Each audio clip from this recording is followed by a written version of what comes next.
Most people think the only real JDM cars are the famous ones you see everywhere online: Supras, Skylines, RX-7s, Evos, and STIs. And don't get me wrong, those cars are legendary. But the problem is they're also the most hunted, the most overpriced, and the hardest to buy in decent condition without spending a ridiculous amount of money. Meanwhile, there are JDM gems that deliver the same kind of Japanese engineering, the same tuner potential, and the same driver-focused feel.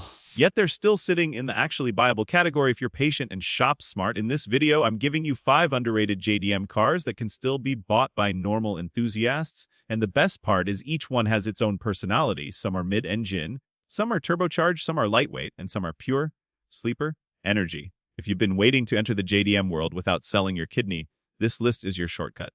First up is the Toyota MR2 Spyder, also called the MRS. This car is the definition of underrated because people constantly compare it to the older MR2 Turbo and then complain it doesn't have the same straight line punch. But that comparison is missing the point. The MR2 Spyder is about balance, not brute force. It's a mid-engine, rear-wheel drive roadster that weighs almost nothing, which means it feels alive at legal speeds. You sit low, the steering feels direct, and the chassis responds instantly to your inputs like it's reading your mind. It's the type of car that makes a basic back road feel like a racetrack because the car doesn't need huge horsepower to be fun. The engine is reliable, parts aren't impossible, and because the car isn't TikTok famous, prices can still be reasonable compared to more hype JDM options. And if you're the type of person who wants more power later, the MR2 Spyder has one of the most popular swap paths in the JDM scene. The key is finding one that hasn't been destroyed by bad mods or neglected maintenance, because a clean Spyder is a car you can drive every day, take to a canyon road on the weekend, and still feel like you're driving something special every time you twist the key. Second on the list is the Nissan 350Z, and yes, I know what you're thinking, how is a 350Z underrated? Everyone knows it. People know it, but they don't respect it the way it deserves, and that's why it still belongs here. The 350Z is one of the last affordable Japanese sports cars that gives you a big naturally aspirated engine, rear, wheel drive, and a proper driver-focused chassis without needing a bunch of complicated technology. It's simple in a good way. The V6 has strong torque, it sounds great with the right exhaust, and it's a platform that can handle drifting, track days, canyon runs, and daily driving without falling apart if you maintain it. The reason it's actually buyable is because it exists in decent numbers, and while clean examples are climbing, you can still find good cars if you avoid clapped-out drift missiles. A stock or lightly modified 350Z with service records is a steal because it's basically the modern-era equivalent of the older Zeek cars that everyone now wishes they bought 10 years earlier. If you want a JDM sports car that feels muscular and confident, and you want something that doesn't require constant attention to stay running strong, the 350Z is one of the smartest buys you can make.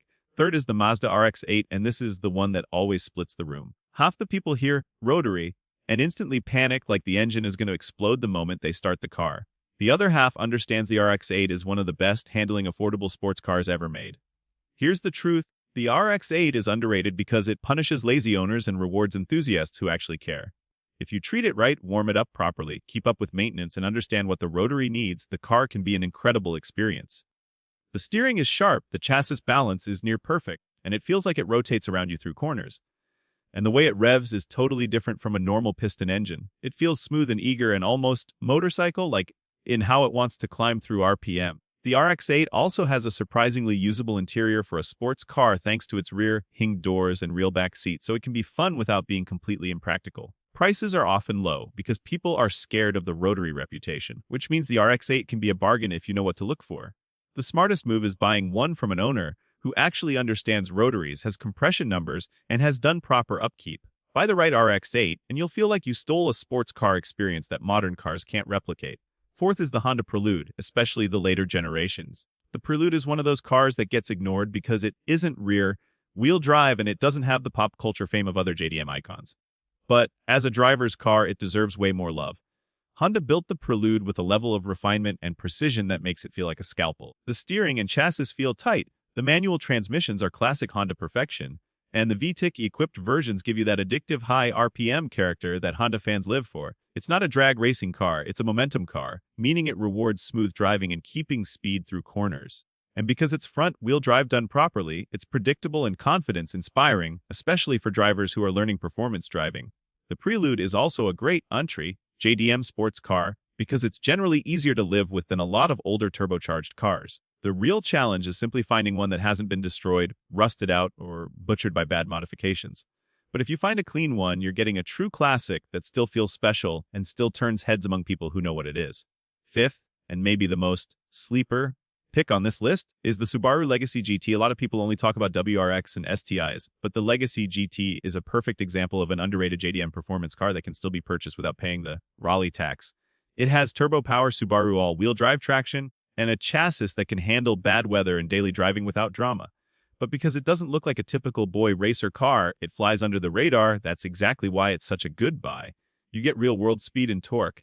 You get a car that feels planted in rain, snow, and rough roads, and you can still use it as a normal car. It's the type of vehicle that can quietly embarrass faster-looking cars while carrying passengers and groceries. The key with any turbo Subaru is maintenance and ownership history, because neglected ones can become expensive.